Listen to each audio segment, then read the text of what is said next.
میرا یہ قدم تمام اولیاء کرام کی گردن پر ہے۔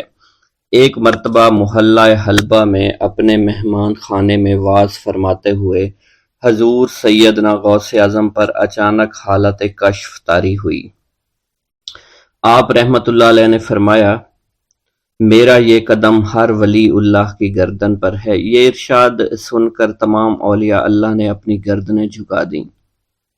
صلحائے امت نے اس کی توضیح فرمائی ہے کہ آپ رحمت اللہ علیہ کے عہد مبارک اور بعد میں قیامت تک آپ کی عطا کے بغیر ولی اللہ ولایت کے درجے پر فائز نہیں ہو سکتا۔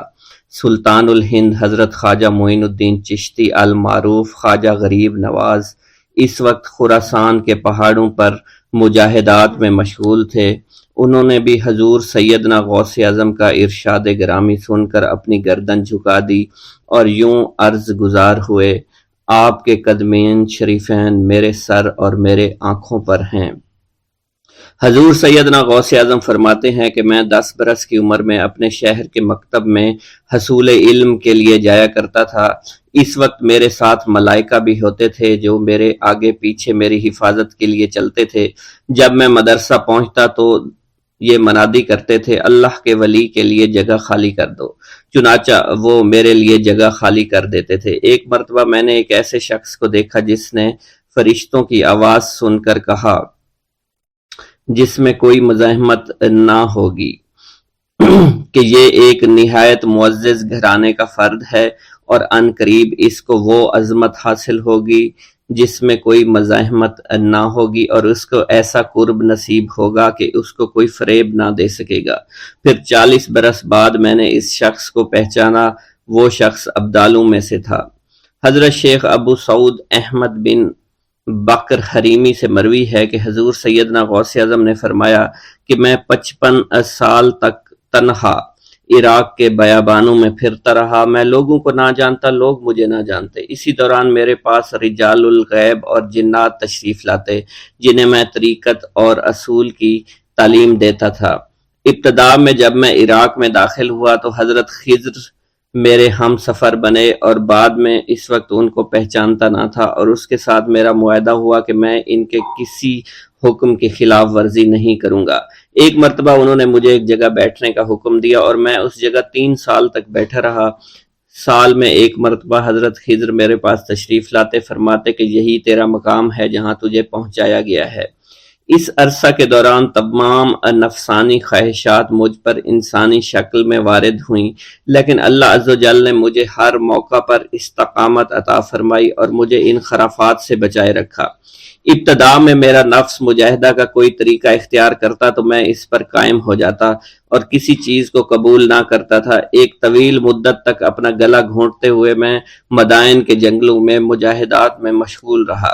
حضور سیدنا غوث اعظم فرماتے ہیں کہ میں نے اپنے نفس کو مختلف مجاہدوں، مختلف ریاضتوں اور مختلف مشقتوں میں ڈالے رکھا۔ 1 سال تک میں گری ہوئی چیزیں اٹھا کر کھاتا رہا، دوسرے سال پانی پر گزارا کیا، اور تیسرے سال نہ میں نے کچھ کھایا، نہ پیا اور نہ ہی سویا۔ ایک مرتبہ شدید سردی کی وجہ سے میں ایوان کسریٰ کے کھنڈرات میں سویا تو رات بھر میں 40 مرتبہ طبیعت خراب ہوئی۔ حضور سیدنا غوث اعظم فرماتے ہیں، ہر سال ایک بزرگ آتے اور وہ مجھے جبہ دے کر چلے جاتے۔ اسی طرح میں نے بے شمار طریقوں سے دنیا اور نفس سے چھٹکارا پانے کی کوشش کی۔ لوگ مجھے دیوانہ سمجھتے تھے۔ میں برہنہ جسم جنگلوں میں چلا جاتا اور کانٹوں پر لوٹتا شور مچاتا تھا۔ میرا تمام بدن سے خون جاری ہو جایا کرتا تھا اور لوگ مجھے اٹھا کر شفا خانے لے جایا کرتے، جہاں میری حالت مزید بگڑ جاتی۔ ایک وقت ایسا بھی آیا جب مجھ میں اور مردہ میں کوئی فرق نہ تھا۔ لوگ کفن لے کر آئے، غسال کو بلوایا کہ وہ مجھے غسل دے دیں۔ ابھی انہوں نے مجھے غسل دینے کے لیے تختہ پر ڈالا ہی تھا کہ میری حالت درست ہو گئی۔ میں اٹھ کھڑا ہوا۔ طریقت کی ان پرخطر راہوں میں نہ تو میں کبھی خوف زدہ ہوا اور نہ کبھی میرا نفس مجھ پر غلبہ پا سکا، اور نہ ہی دنیا کی آرائش مجھے حیران کر سکی۔ حضور سیدنا غوث اعظم فرماتے ہیں، شیطان نے میرے گرد بے شمار جال بچھائے۔ جب میں نے اس سے کہا کہ یہ کیا ہے تو اس نے کہا، یہ دنیاوی چیزیں ہیں اور میں ان جالوں سے تم جیسوں کو شکار کرتا ہوں۔ میں نے 1 سال تک شیطان کا مقابلہ کیا، اس کے بچھائے ہوئے تمام جالوں کو ختم کر دیا۔ اس کے بعد میرے سینے کو کھول دیا گیا اور مجھ پر بے شمار خلائق ظاہر ہوئے۔ حضور سیدنا غوث اعظم فرماتے ہیں میں نے دریافت کیا کہ یہ اللہ کیسے ہیں؟ جواب ملا کہ یہ خلق کے اسباب ہیں جو تم سے ملے ہوئے ہیں۔ میں سال بھر ان کی جانب متوجہ رہا یہاں تک کہ وہ مجھ سے جدا ہو گئے۔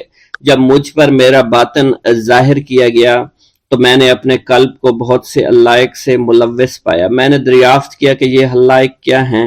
جواب ملا یہ تمہارے ارادے، تمہارے اختیارات ہیں۔ چنانچہ 1 سال تک ان کی جانب متوجہ رہا کہ وہ مجھ سے دور ہو گئے۔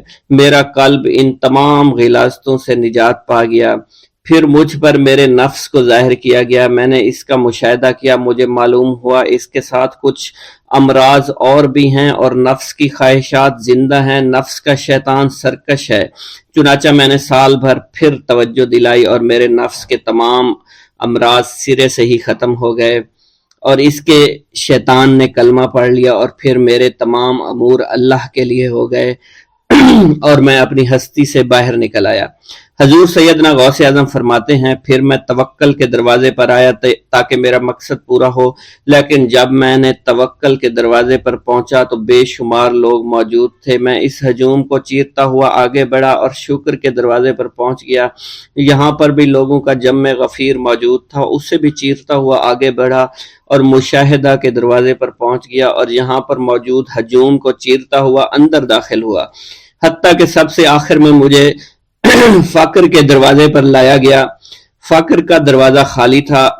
جب اس دروازہ میں داخل ہوا تو دیکھا جن جن چیزوں کو میں نے ترک کیا تھا وہ سب یہاں موجود تھیں۔ یہاں مجھے ایک بہت بڑے روحانی خزانے کی فتوحات سے نوازا گیا اور میرے لیے تمام دنیا کے خزانے کھول دیے گئے۔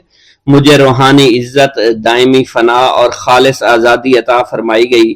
میری تمام چیزیں جو میری ہستی اور میری صفات سب معدوم ہو گئیں اور میری ہستی کی جگہ کسی اور نے لے لی۔ حضرت شیخ ابو سعید مخزومی نے حضور سیدنا غوث اعظم کو خرقہ خلافت سے نوازا اور فرمایا اے عبد القادر، یہ وہ خرقہ ہے جو حضور نبی کریم صلی اللہ علیہ وسلم نے حضرت سیدنا علی المرتضیٰ کو عطا فرمایا، اور حضرت سیدنا علی المرتضیٰ نے یہ خرقہ حضرت خواجہ حسن بصری کو عطا فرمایا تھا، جس سے ہوتا ہوا یہ خرقہ مجھ تک پہنچا، اور یہ تمہاری امانت تھی جو میں نے تم تک آج پہنچا دی ہے۔ حضور سیدنا غوث اعظم نے جب خرقہ مبارک کو زیب تن کیا تو آپ پر بے شمار انوار و تجلیات کی بارش ہونا شروع ہو گئی۔ حضور سیدنا غوث اعظم نے حضرت شیخ ابو سعید مخزومی کے مدرسہ میں تدریسی فرائض سر انجام دینا شروع کر دیے۔ آپ کے لیے فی الحال تدریسی مصروفیات کے علاوہ کوئی کام نہ تھا۔ آپ کی شبانہ روز کی محنت سے آپ کے نام کا شعرہ کچھ ہی دنوں میں سارے بغداد میں پھیل گیا۔ طلبہ دور دراز کے علاقوں سے علم کے حصول کے لیے آنے لگے۔ طلبہ کی تعداد جب مزید بڑھنا شروع ہو گئی تو ارد گرد کے کئی مکانات کو خرید کر مدرسہ میں داخل کر لیا گیا۔ کتب سیر میں منقول ہے کہ 528 ہجری میں آپ مدرسہ نظامیہ کی وسیع عمارت تعمیر فرما چکے تھے۔ اس مدرسہ کی تعمیر میں آپ نے بحیثیت مزدور بھی حصہ لیا تھا۔ حضرت شیخ ابو الخشاب سے مروی ہے کہ میں جوانی میں جب علم نحو پڑھ رہا تھا تو لوگوں نے مجھے حضور سیدنا غوث اعظم کے پاس جانے کا مشورہ دیا، اور اس کی وجہ سے مجھے بھی اشتیاق ہوا کہ میں آپ کا واز سنوں۔ ایک مرتبہ کچھ لوگوں کے ہمراہ آپ کی مجلس میں دوستوں کے ہمراہ حاضر ہوا۔ آپ نے میری جانب توجہ کرتے ہوئے فرمایا ہماری صحبت اختیار کر لو۔ چنانچہ میں نے آپ کے فرمان کے مطابق آپ کی صحبت کو اختیار کر لیا۔ آپ نے مجھے علم نحو کے علاوہ علوم عقلیہ اور تقلد حاصل کیے جس سے مجھے کوئی واقفیت پہلے نہیں تھی۔ 1 سال کے عرصہ میں آپ کی نظر کرم سے میں نے وہ علوم حاصل کر لیے جو گزشتہ اتنی عمر گزارنے کے باوجود بھی مجھے حاصل نہیں ہوئے تھے۔ منقول ہے حضرت شیخ بقا بن بطو، شیخ علی بن ہیتی اور شیخ کیلوی جب حضور سیدنا غوث اعظم کے مدرسہ میں آتے تو جھاڑو دیا کرتے تھے اور چھڑکاؤ کرتے تھے، لیکن آپ کی اجازت کے بغیر کبھی اندر داخل نہ ہوتے تھے۔ اجازت ملنے کے بعد آپ حضرات اندر داخل ہوتے اور اجازت ملنے پر ہی بیٹھتے تھے۔ آپ سے امان طلب کرتے اور امان مل جانے کے بعد مؤدب ہو کر بیٹھ جاتے۔ جس وقت آپ کہیں جانے کا ارادہ کرتے تو یہ حضرات سواری کے ہمراہ چلتے۔ آپ انہیں اس فعل سے منع فرمایا کرتے تھے اور کہتے تھے کہ ہمیں آپ کے ذریعے قرب الہی حاصل ہوا ہے۔ حضرت شیخ محمد قائل الادنیٰ سے مروی ہے کہ ایک مرتبہ حضور سیدنا غوث اعظم سے دریافت کیا گیا کہ آپ کی بزرگی اور عظمت کا راز کیا ہے؟ آپ نے فرمایا کہ میں کبھی جھوٹ نہیں بولتا اور کبھی کسی سے کذب بیانی نہیں کرتا۔ بسم اللہ الرحمن الرحیم۔ حضور سیدنا غوث اعظم کی پرورش نہایت ہی بابرکت ماحول میں ہوئی۔ آپ نے ابتدا میں گوشہ نشینی اختیار کی اور خود کو دنیاوی غلاظتوں سے پاک رکھا۔ آپ نے 51 برس کی عمر میں شادی کی۔ جب آپ سے اس کے بارے میں دریافت کیا گیا تو آپ نے فرمایا، جب مجھے حضور نبی کریم صلی اللہ علیہ وسلم نے نکاح کی اجازت دی تو میں نے نکاح کر لیا۔ حضور سیدنا غوث اعظم رحمۃ اللہ علیہ نے اپنی ذات کو اللہ عز و جل کی خوشنودی کے لیے وقف کر رکھا تھا۔ آپ کی راتیں جاگ کر گزرتی تھی اور ساری رات آپ مراقبہ اور مشاہدہ میں گم رہتے تھے۔ آپ کی عادت مبارکہ تھی کہ آپ سجدہ کو دراز کرتے تھے اور بیٹھ کر مراقبہ فرماتے تھے۔ اسی دوران آپ کا جسم مبارک نورانی شعاؤں کے زیر اثر ہوتا تھا اور کئی مرتبہ آپ ان نورانی شعاؤں میں غائب ہو جایا کرتے تھے۔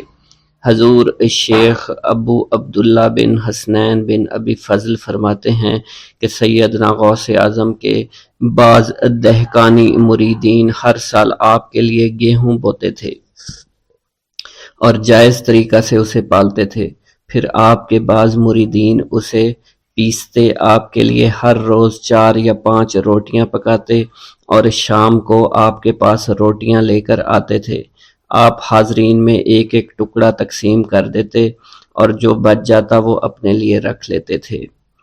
حضرت شیخ خضر حسینی سے منقول ہے کہ حضور سیدنا غوث اعظم نے ایک شکستہ دل فقیر کو دیکھا۔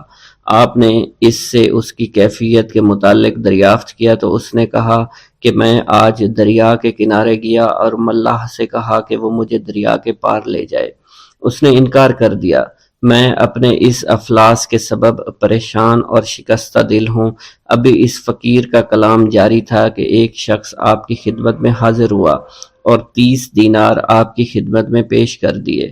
آپ نے وہ دینار اس فقیر کو دے دیے اور فرمایا کہ اس ملاح سے کہنا کہ کسی فقیر کا سوال رد مت کیا کرے۔ حضرت شیخ معمر کا بیان ہے کہ میں نے حضور سیدنا غوث اعظم سے زیادہ کسی کو درگزر فرمانے والا نہیں دیکھا۔ آپ کی عطا کا یہ عالم تھا کہ ایک محفل میں 400 لوگوں کو ولایت کے مقام اعلیٰ تک پہنچا دیا کرتے تھے۔ بھوکوں کو کھانا کھلانا اور بیواؤں کی حاجت روائی کرنا آپ کا معمول تھا۔ جب کسی بیمار کے متعلق سنتے فوراً اس کی عیادت کے لیے تشریف لے جایا کرتے۔ فقراء کو آپ کے در سے بغیر سوال کیے عطا ہو جایا کرتا۔ حضور سیدنا غوث اعظم نے فرمایا کہ مخلوق سے کنارہ کشی سے قبل علم حاصل کرو، کیونکہ جو شخص علم کے بغیر عبادت کرتا ہے وہ اصلاح سے زیادہ فساد میں مبتلا ہو جاتا ہے۔ تمہیں چاہیے کہ شمع شریعت اپنے ہمراہ لے کر علم کی روشنی میں عمل کرو، پھر اللہ تعالیٰ تمہیں علم لدنی کا وارث بنا دے گا۔ جس سے تم ناواقف ہو، تمہیں چاہیے کہ تمام اسباب و ذرائع سے تعلق منقطع کر کے رشتہ داروں اور احباب سے جدائی اختیار کر لو، تاکہ تم اپنے زہد کی وجہ سے اپنے قوت باطنی اور اپنے حسن ادب کا مشاہدہ کر سکو۔ خدا کے علاوہ تمام عالم اسباب سے اس خوف سے منقطع ہو جاؤ تاکہ تمہاری شمع معرفت نہ بجھ جائے، اور جب تم 40 دن ایک چلہ اپنے رب کے لیے مخصوص کر دو گے تو تمہارے قلب سے حکمت کے چشمے جاری ہو جایا کریں گے اور تم معرفت الہی کی تپش کا مشاہدہ کرنے لگو گے، جس کو حضرت موسیٰ علیہ السلام نے اپنے شجر قلب پر محسوس کیا تھا۔ اس کیفیت کے بعد تم اپنے نفس و خواہش، اپنے شیطان، اپنی طبیعت اور اپنے وجود سے کہو گے کہ ٹھہر جا، میں نے اس آگ کا مشاہدہ کر لیا ہے جو قلب موسیٰ علیہ السلام سے روشن ہوئی تھی۔ اس کے بعد تمہارے قلب میں باطن سے یہ آواز آنے لگی کہ میں ہی تمہارا رب ہوں، میری ہی عبادت کرو، میرے غیر کی اطاعت سے گریزاں ہو جاؤ، میرے سوا کسی سے تعلق مت رکھو، میری معرفت حاصل کر کے میرے غیر کو فراموش کر دو۔ غیر سے اعراض کر کے صرف میرے علم، میرے قرب، میرے ملک اور میری سلطنت کی جانب متوجہ رہو۔ جب تمہیں بقائے الہی حاصل ہو جائے تو تمہاری زبان پر اللہ تعالیٰ کا نام جاری ہو جائے گا، اور تمہارے حجابات رفع ہو کر قلب سے کدورت زائل ہو جائے گی، اور نفس کو مکمل سکون حاصل ہوگا۔ پھر جب اس کے الطاف غالب آ جائیں تو تمہیں خطاب کیا جائے گا، اے قلب فرعون، نفس کی طرف توجہ کر اور ان کو راہ ہدایت پر چلا، میری جانب آ جا اور ان سے کہہ دے کہ میرا ہی اتباع کریں۔ پھر انہیں رشد کے راستے پر ہدایت کر کے ان سے تعلق قائم کر، اس کے بعد پھر قطع تعلق کر کے دوبارہ استوار ہو کر آ جا اور اسی طرف استوار ہو کر دیکھتا رہے۔ حضرت شیخ معمر سے منقول ہے، فرماتے ہیں ایک مرتبہ میں حضور سیدنا غوث اعظم کی خدمت میں حاضر تھا۔ آپ بیٹھے کچھ لکھ رہے تھے، اسی دوران چھت سے 3 مرتبہ مٹی گری۔ چوتھی مرتبہ ایسا ہوا تو آپ نے جلال میں آ کر اس جگہ دیکھا جہاں سے مٹی گر رہی تھی۔ اسی دوران ایک چوہا اس جگہ سے نیچے گرا اور مر گیا، اور یہ چوہا ہی وہاں سے مٹی کو کھود رہا تھا۔ حضرت شیخ عمر بن مسعود فرماتے ہیں حضور سیدنا غوث اعظم فرما رہے تھے، اسی دوران ایک چڑیا نے آپ کی قمیص پر بیٹ کر دی۔ آپ نے جلالی نظروں سے چڑیا کو دیکھا، چڑیا اسی وقت نیچے گری، مر گئی۔ آپ نے وضو سے فارغ ہونے کے بعد قمیص کے اس حصے کو دھویا، پھر اپنی قمیص مبارک اتار کر مجھے دی اور فرمایا اس کو فروخت کر کے اس کی رقم کو خیرات کر دو، یہ اسی کا بدلہ ہے۔ منقول ہے حضور سیدنا غوث اعظم کے زمانہ میں ایک بہت ہی گناہگار شخص تھا، لیکن اس کے دل میں آپ سے بے پناہ محبت تھی۔ جب اس کے مرنے کے بعد اس کو دفن کیا گیا تو قبر میں منکر نکیر نے سوالات کیے، تو اس نے ہر سوال کے جواب میں شیخ عبد القادر کہا۔ منکر نکیر نے اللہ کی بارگاہ میں اس کے جواب کو پیش کیا تو حکم ہوا، اگرچہ یہ بندہ فاسقوں میں سے ہے لیکن یہ میرے محبوب جو کہ صادقین میں سے ہیں ان سے محبت رکھتا ہے۔ بسم اللہ الرحمن الرحیم۔ ناظرین گرامی، روایت میں آتا ہے کہ قطب الاقطاب حضرت شیخ عبد القادر جیلانی الحسنی والحسینی الجیلانی، حضرت غوث اعظم شیخ عبد القادر جیلانی رحمۃ اللہ علیہ جب نماز ادا کرتے تو بہت زار و قطار رویا کرتے، یعنی گریہ زاری کیا کرتے تھے۔ روتے روتے آپ کی ہچکی بن جایا کرتی تھی۔ جب آپ رحمت اللہ علیہ مسجد میں اپنے مریدین اور شاگردوں کے ساتھ باجماعت نماز پڑھتے، اللہ پاک کی محبت اور عشق میں اتنے ڈوب کر عبادت کرتے کہ ان کے شاگرد آپ کی رقت آمیزی کو دیکھ کر، یعنی رونے کے انداز کو دیکھتے اور کہتے اگر اصل نماز دیکھنی ہے تو غوث پاک کی نماز کو دیکھا جائے۔ تو ایک بار کا ذکر ہے کہ آپ رحمت اللہ علیہ عراق کی مسجد میں سے باجماعت نماز پڑھ کر باہر نکلے، آپ کے مریدین بھی آپ کے ساتھ تھے۔ آپ نے دیکھا کہ اسی محلے میں کچھ بچے اخروٹ کے ساتھ کھیل رہے ہیں۔ آپ بچوں سے بہت پیار کیا کرتے تھے، گویا کہ خود بچپن میں کبھی بچوں کی طرح کھیل کود نہیں کر سکے، لیکن بچوں کو دیکھ کر آپ مسکراتے تھے۔ آپ آگے بڑھنے لگے اور مریدین کی بڑی جماعت بھی آپ کے ساتھ تھی۔ ابھی آپ زیادہ دور نہیں گئے تھے کہ ان بچوں نے ایک دوسرے کے کان میں کچھ بولنا شروع کر دیا اور اشارے میں باتیں کرنے لگے کہ کیا خیال ہے کہ جو بابا جی سب سے نمایاں ہیں، نورانی چمکتے ہوئے چہرے والے ہیں، سب سے آگے چل رہے ہیں، ان کو بولا جائے جو فرمائش ہمیں کرنی ہے ان سے کر دیں، کیا یہ ہمیں ڈانٹیں گے تو نہیں؟ تو کچھ سمجھدار بچے ہم زبان ہوئے اور کہا نہیں نہیں، یہ جو بابا ہے نا بہت اچھے ہیں، ان سے جو کچھ کہو گے انہوں نے وہ ہماری بات پوری کرنی ہے، ہم ان سے ایک میٹھی اور لذیذ چیز آج منگواتے ہیں۔ تو ان میں سے ایک بچہ جو سب سے بڑا تھا پاس آیا اور کہا بابا میری بات سنیں۔ آپ نے بہت پیار اور شفقت سے اس کے سر پر ہاتھ رکھا اور کہا بیٹا کہو۔ اس نے کہا کہ میرا دل کر رہا ہے کہ میں آپ سے کچھ مانگوں۔ آپ نے فرمایا کہ کہو بیٹا کیا چاہتے ہو؟ وہ کہنے لگا کہ مجھے آپ اس فلاں جلیبی والے سے جلیبی لا کر دے سکتے ہیں، میرا کھانے کا بہت دل کر رہا ہے، میں چلا جاتا لیکن بابا میری باری آنے والی ہے، جب تک میں جلیبی لے کر وہاں آؤں گا میری باری چلی جائے گی۔ آپ رحمت اللہ علیہ کے وہاں کے مشہور بزرگ بڑے سردار لوگ ہیں، آپ کے خادمین آپ کے نوکر بننے کے لیے جان کی بازی لگانے کو تیار رہتے ہیں۔ ادھر وہ بچے آپ کے رتبے کو بھی دیکھ رہے تھے اور یہ بھی دیکھ رہے تھے کہ آپ کون سی شخصیت ہے، لیکن پھر بھی اتنے سارے لوگوں کو چھوڑ کر آپ سے وہ بچہ کہتا ہے کہ بابا مجھے جلیبی لا کر دے دیں۔ بابا جی نے کہا کہ ٹھیک ہے میں لا کر دے دیتا ہوں۔ آپ کا ایک مرید آپ کے پاس آیا اور کہا حضرت آپ کیوں اس بات پر توجہ دے رہے ہیں، آپ اس بچے کی فرمائش پر جلیبی لا رہے ہیں۔ حضرت آپ پر میری جان قربان ہو، میں اس بچے کو جلیبی لا کر دے دیتا ہوں۔ آپ رحمت اللہ علیہ نے اسے اپنے ہاتھ کے اشارے سے منع فرمایا اور کہا اس نے مجھ سے کہا ہے نا تو میں ہی اس کی خواہش کو پورا کروں گا۔ پھر آپ رحمت اللہ علیہ اس جلیبی والے کے پاس تشریف لے گئے اور جلیبی والا کچھ دیر پہلے اداس بیٹھا ہوا تھا۔ آپ رحمت اللہ علیہ اس کی دکان میں تشریف لے گئے تو وہ خوشی خوشی سے جھومنے لگا۔ آپ رحمت اللہ علیہ نے اس جلیبی والے سے جلیبی لی، اس نے خوشی خوشی آپ رحمت اللہ علیہ کے ہاتھوں میں جلیبی تھما دی۔ وہ آدمی لگ بھگ 70 سال کا تھا، اس بڑھاپے میں بھی وہ کام کرنے پر مجبور تھا۔ اس کی آنکھوں میں آپ رحمت اللہ علیہ کو دیکھ کر آنکھوں سے آنسو آ گئے۔ اس نے روتے ہوئے کہا اللہ کا لاکھ لاکھ شکر ہے، اس نے میری دعا سن لی۔ آپ نے میری دکان میں قدم رکھے تو کئی دنوں سے آپ کے انتظار میں یہاں بیٹھا ہوا تھا۔ میں جانتا تھا کہ آپ ضرور میری دکان پر تشریف لائیں گے۔ آپ رحمت اللہ علیہ نے فرمایا تمہیں کیسے پتا تھا کہ میں تمہاری دکان پر آؤں گا؟ وہ کہنے لگا کہ حضرت عرصہ ہوا ہے، کئی مہینوں سے میرا کاروبار نہیں چل رہا تھا، میرا کاروبار دن بدن ٹھپ ہوتا جا رہا تھا، فاقوں تک کی نوبت آ گئی تھی۔ مجھے اپنی فکر نہیں تھی لیکن اپنے چھوٹے چھوٹے بچوں کی تھی۔ اس بڑھاپے میں اللہ تعالیٰ نے اولاد تو دی لیکن ان کو پالنے کا کوئی بندوبست نہیں ہو رہا تھا۔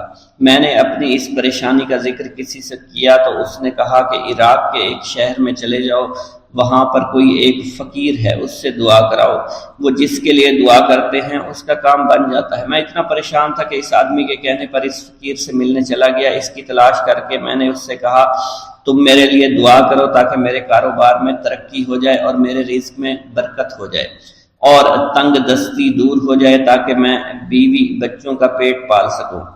فقیر مجھے دیکھ کر کہنے لگا کہ تم پیران پیر غوث اعظم دستگیر رحمت اللہ علیہ کو نہیں جانتے؟ میں نے کہا میں نہیں جانتا۔ وہ کہنے لگا حیرت ہے کہ تمہیں یہ پتہ نہیں کہ تم ان کو جانتے ہی نہیں کہ ولیوں کے سردار ہیں۔ میں تو بہت چھوٹا سا فقیر ہوں، میری دعاؤں میں اتنا اثر نہیں کہ وہ غوث اعظم رحمت اللہ علیہ ہیں، جس کے لیے بھی دعا کریں اس کا بیڑا پار ہو جایا کرتا ہے، اور جب اس دور میں غوث پاک رحمت اللہ علیہ خود موجود ہے تو پھر ہمارا کیا مقام ہوگا ان کی دعا کے آگے؟ ہماری دعا کچھ بھی نہیں ہے۔ میں نے کہا اگر یہ بات ہے کہ آپ سے بڑا کوئی بزرگ ہے تو مجھے بتائیے کہ غوث پاک رحمت اللہ علیہ مجھے کہاں ملیں گے اور میں کہاں جاؤں ان سے ملنے کے لیے؟ وہ کہنے لگا کہ وہ جیلان میں ہیں، تم ادھر جاؤ، ہماری کیا جرت کہ آپ کے لیے دعا کریں۔ آپ رحمت اللہ علیہ جس کے لیے بھی دعا فرماتے ہیں اس کا بیڑا پار ہو جاتا ہے اور اس کو کہیں بول جانے کی ضرورت نہیں ہوتی۔ حضور جب اس فقیر نے مجھے یہ بات کہی تو فوراً جیلان شریف میں آ گیا اور یہاں پر میں نے آپ کی تلاش شروع کی۔ آج دیکھیے آپ خود بخود میری دکان پر تشریف لائے ہیں۔ اب دیکھیے کہ آپ کے آنے سے کیسا نور میری دکان میں آ گیا ہے۔ حضور میرے حق میں دعا فرما دیجئے، اللہ پاک میری زندگی کو آسانیاں عطا فرمائے، مجھے اپنی بیوی اور بچوں کی بہت فکر ہے۔ آپ رحمت اللہ علیہ نے فرمایا پریشان ہونے کی ضرورت نہیں، اللہ تعالیٰ سب معاملات ٹھیک فرما دے گا۔ یہ کہہ کر آپ تشریف لے گئے، اس بچے کے پاس آئے اور اس کے ہاتھ میں جلیبی تھما دی۔ ابھی وہاں سے جانے والے تھے، دوسرا بچہ آیا، اس نے کہا کہ بابا آپ نے اسے تو جلیبی لا کر دی ہے، مجھے بھی لا کر دیں۔ آپ نے اس سے بھی تسلی دی اور کہا میں تمہیں بھی جلیبی لا کر دے دیتا ہوں بیٹا۔ یہ دیکھ کر مریدین بہت غصہ ہونے لگے اور کہا کہ حضور ہم اس بچے کو جلیبی لا کر دے دیتے ہیں، آپ کیوں زحمت کرتے ہیں؟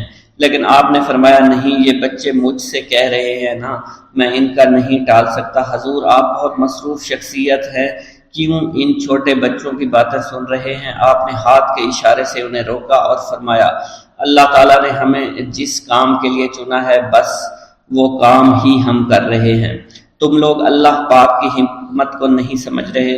پھر آپ جتنی بار وہ بچے آپ کو بھیجتے رہے، آپ رحمت اللہ علیہ ان کے لیے جلیبیاں لاتے رہے، حتیٰ کہ آخری بچے کو بھی آپ نے جلیبی لا کر دے دی اور وہ مزے سے کھانے لگے۔ جلیبی کھانے کے بعد وہ آپ کو دعائیں کرنے لگے اور کہا آپ بہت اچھے انسان ہیں، جیسا کہ آپ کے بارے میں ہم نے سنا تھا آپ ویسے ہی ہیں، آپ اخلاق کے بہت عمدہ ہیں، آپ کی سخاوت کے بارے میں ہم نے جتنا سن رکھا تھا آپ اتنے ہی سخی ہیں، ہم آپ سے بہت خوش ہوئے۔ آپ رحمت اللہ علیہ مسکرائے، بچوں کی خوشی دیکھ کر آپ کو دلی اطمینان ملا۔ اب ایک اور نماز کا وقت ہو رہا تھا، آپ نے مریدین سے کہا کہ چلو نماز پڑھنے کے لیے مسجد میں چلتے ہیں۔ وہ سب مل کر مسجد میں چلے گئے اور اللہ کی عبادت میں مصروف ہو گئے۔ ایک گاؤں کے بارے میں کہا جاتا تھا کہ جہاں قدرت کی بے پناہ نعمتیں تھیں، اللہ پاک نے وہاں کے لوگوں کو مالا مال کیا ہوا تھا۔ ایسی نعمتیں کہ جن نعمتوں کو دیکھ کر انسان اکثر مغرور ہو جایا کرتے ہیں، مگر وہاں پر کچھ مسلمان تھے، اور سب سے بڑی اور بری بات یہ تھی کہ وہاں کے تمام لوگ کافر تھے۔ وہ کفار اپنی دولت پر بہت فخر کیا کرتے تھے، کیونکہ ان میں ہر ایک انسان بہت دولت مند تھا، ہر ایک کے پاس بے بہا پیسے تھے، کسی کو پیسوں کی کمی نہیں تھی۔ وہاں کے سردار کی ایک اکلوتی بیٹی تھی جس کو سردار بے پناہ پیار کرتا تھا۔ اس سردار کی بیٹی بے پناہ مغرور، ظالم، گھمنڈی تھی۔ وہاں پر غریب لوگ صرف مسلمان ہی تھے، تمام کافر ایک دوسرے کی مدد کیا کرتے تھے، لیکن مسلمانوں کی مدد کرنے والا وہاں پر کوئی نہ تھا۔ وہاں پر انہیں کوئی دیکھنے والا نہ تھا۔ سردار کی بیٹی کو کالے جادو میں خوب مہارت حاصل تھی، اور وہ جادو کی وجہ سے وہاں پر رہنے والے غریبوں پر بہت ظلم کیا کرتی تھی۔ تمام مسلمان اس سے بے حد پریشان تھے، اور وہ لوگوں کو غلام بناتی اور مزدور بناتی تھی۔ اگر ان میں کوئی اس کی بات نہ مانتا تو اس کو قیدی بنا کر اپنے اشاروں پر نچایا کرتی تھی۔ اس بستی میں چونکہ اکا دکا مسلمان تھے جن کا کوئی پرسان حال نہیں تھا، کوئی بھی ان کو بچانے والا نہیں تھا۔ جب وہ سردار کی بیٹی کے ظلم حد سے بڑھ گئے تو مسلمانوں میں سے ایک بوڑھے شخص نے اللہ کے حضور گڑ گڑا کر دعائیں کی، اے اللہ ہمارے چند نسلیں جو یہاں پر بچی ہوئی ہیں، ان نسلوں کو تو بچا لے۔ یہ سردار کی بیٹی جس نے ہمارا جینا دشوار کر رکھا ہے، یہاں کوئی بھی انسان ہمارا حال نہیں پوچھتا، اور نہ ہی ہمارے پاس مال و دولت ہے، اور نہ ہی ہمارے پاس جسمانی طاقت بچی ہے۔ یا اللہ ہمارے لیے کوئی ایسا بندہ بھیج جو نہ صرف طاقتور ہو بلکہ اس جادوگرنی یعنی سردار کی بیٹی کو بھی ہرا سکے۔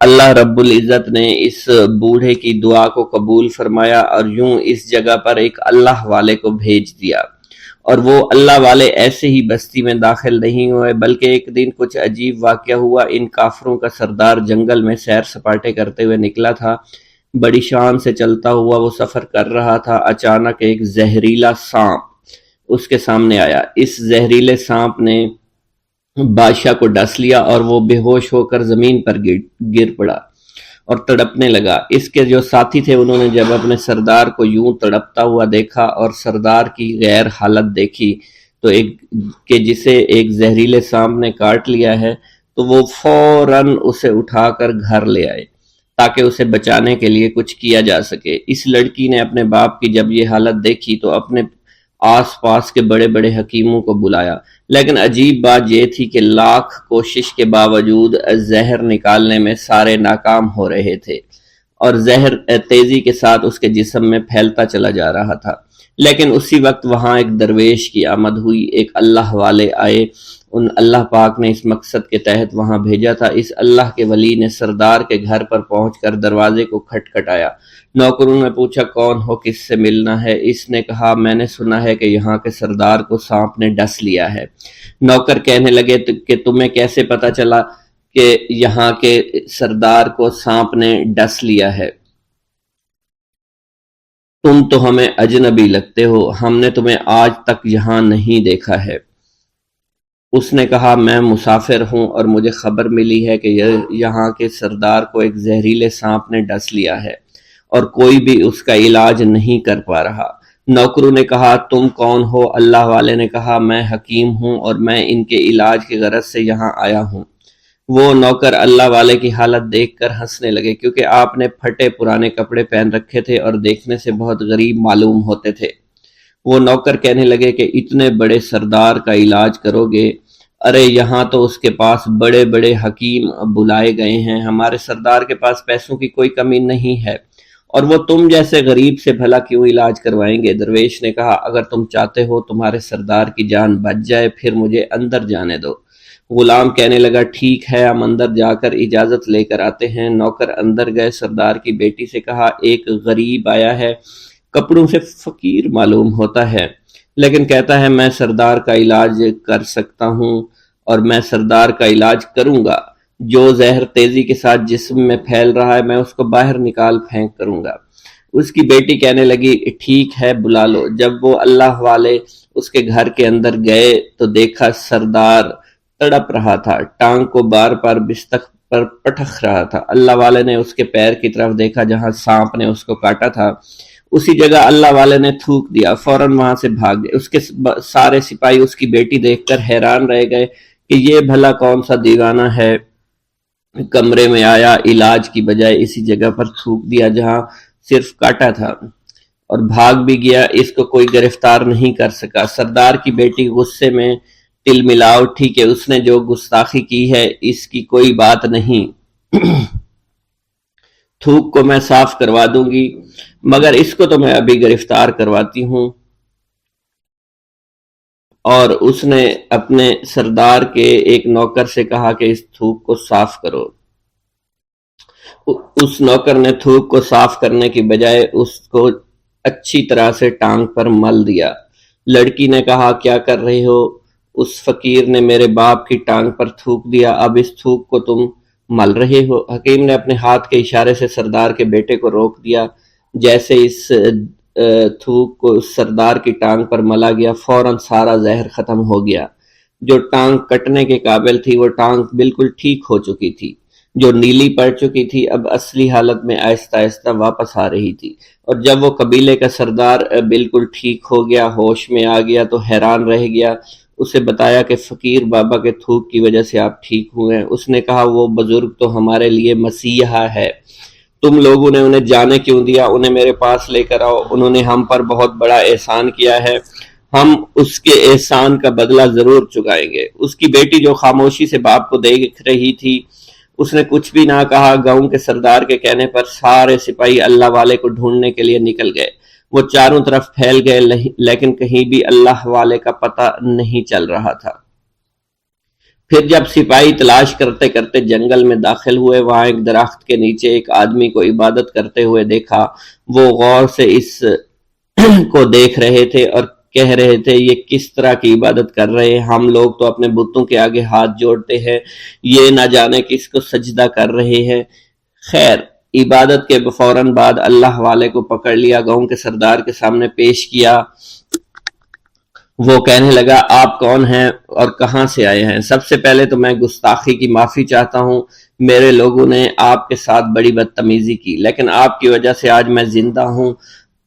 ہم گناہ گاروں کی وجہ سے آپ جیسے لوگوں کو بہت تکلیف ہوئی ہے، اس لیے میں معذرت چاہتا ہوں۔ آپ سے درخواست کرتا ہوں کہ آپ میری طرف سے یہ قیمتی لباس یعنی کپڑے اور عربی گھوڑا قبول کیجئے۔ اللہ والوں نے اس کی طرف مسکرا کر دیکھا اور کہا یہ گھوڑا، یہ لباس بہت قیمتی ہے، مگر یہ لباس پہن کر اس گھوڑے کے لیے گھاس کاٹوں گا تو کیا اچھا لگوں گا؟ سردار نے کہا فکر نہ کریں، گھوڑے کے ساتھ ساتھ ہم آپ کو نوکر بھی دیں گے۔ اللہ والے نے کہا کہ اتنی مال و دولت اور نوکروں کے ساتھ میں اکیلا رہوں گا؟ گاؤں کا سردار بولا حضور آپ کی یہ بات سن کر میں سوچ میں گم ہو گیا ہوں، لیکن یہ میری بیٹی آپ کے سامنے حاضر ہے۔ بیٹی حیرت سے اپنے باپ کو دیکھ رہی تھی کہ میرا باپ اب کیا کہنے والا ہے۔ سردار نے کہا میری بیٹی جسے آپ نے دیکھ لیا ہے اس کی شادی میں آپ سے کر دوں گا، مگر ایک شرط ہے کہ آپ کو اپنے مذہب کو چھوڑنا پڑے گا۔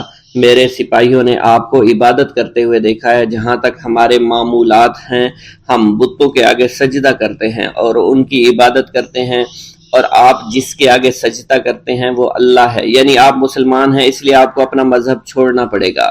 کیا آپ ایسا کر سکتے ہیں؟ اللہ والے نے کہا کہ مجھے ایک بات بتائیے، آپ سب کچھ دیکھ رہے ہیں، آپ نے مجھے یہ بھی دعا دی کہ میری اولادیں ہوں اور آپ کی نسل آپ کی بیٹی سے چلے گی۔ مجھے ایک بات بتائیں، اگر ان بچوں میں سے کسی بچے کو خدا نخواستہ کچھ ہو گیا تو کس کو رونا پڑے گا؟ سردار نے جواب دیا اگر خدا نہ خواستہ کچھ ایسا ہوا تو رونا مجھ کو ہی پڑے گا۔ اللہ والا نے مسکرا کر کہا اگر یہ سارا مال لے کر مجھے رونا ہی پڑا تو آپ اپنا گھوڑا، اپنی دولت، اپنی بیٹی، ہر چیز اپنے پاس رکھ لو۔ میں خوش ہوں، میں مسلمان ہوں، میں ٹھیک ہوں۔ اگر یہ تمام چیزیں لے کر مجھے اپنا محلہ چھوڑنا پڑے تو میں اپنی جان دے کر بھی اپنے مذہب کو نہیں چھوڑوں گا۔ جس طرح آپ نے مجھے نوازا ہے، میں اسی رب کے دین کو چھوڑ کر چلا جاؤں گا۔ صرف چند پیسوں کی خاطر میں ہر دن پیسہ نہیں کر سکتا، اور اپنی درویشی میں بہت خوش ہوں۔ اللہ نے مجھے جس مقصد کے لیے بھیجا تھا وہ میرا مقصد پورا ہو جائے گا۔ گاؤں کے سردار نے پوچھا، یہ کہہ کر وہ اللہ والے جانے لگے تو سردار نے درویش کو رک جانے کا کہا اور کہنے لگے میں نے مال دے کر تمہیں آزمایا اور تمہیں پرکھا، لیکن تم اپنے مذہب کو چھوڑنے پر راضی نہیں ہو۔ اگر تم یہی سب کرنے آئے تھے تو تمہیں اس بات کا ڈر نہیں؟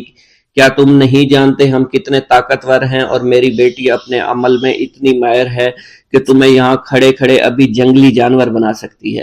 اللہ والے نے کہا کہ اس نے جنگلی جانور کمزور لوگوں کو بنایا ہوگا، یہ مجھے جانور بنا کر تو دکھائے۔ اس سے پہلے کہ گاؤں کا سردار اپنی بیٹی سے کچھ کہتا کہ اس پر وار کرو، اللہ والے نے جادوگرنی پر ایسی پھونک ماری کہ وہ اسی وقت ایک بہت بڑی چھپکلی بن گئی۔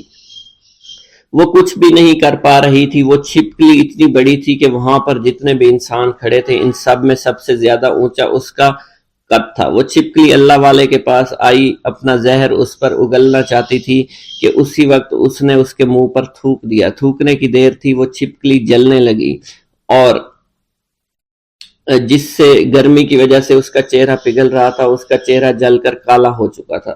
وہ مرنے والی تھی کہ سردار دوڑتا ہوا قدموں میں آ کر گر پڑا اور معافی مانگنے لگا اور کہنے لگا حضور اس گستاخی کے لیے میں معذرت خواہ ہوں، آپ مجھے معاف کر دو، میں نے سچ میں آپ کو بہت کمزور سمجھا تھا، آپ کو آپ کا مذہب سے ہٹانا چاہا تھا۔ اگر میری بیٹی ٹھیک ہو جائے تو میں سچ کہتا ہوں یہاں پر جتنے لوگ ہیں ہم پوری کی پوری بستی مسلمان ہو جائیں گے۔ اللہ والے نے کہا کہ ہم تمہیں اپنے دین میں شامل کرنے کے لیے یہ سب نہیں کر رہے، بلکہ تم لوگ مسلمان بھائیوں پر جو ظلم کرتے ہو وہ ظلم کو ختم کرنے کے لیے ہم یہاں آئے ہیں۔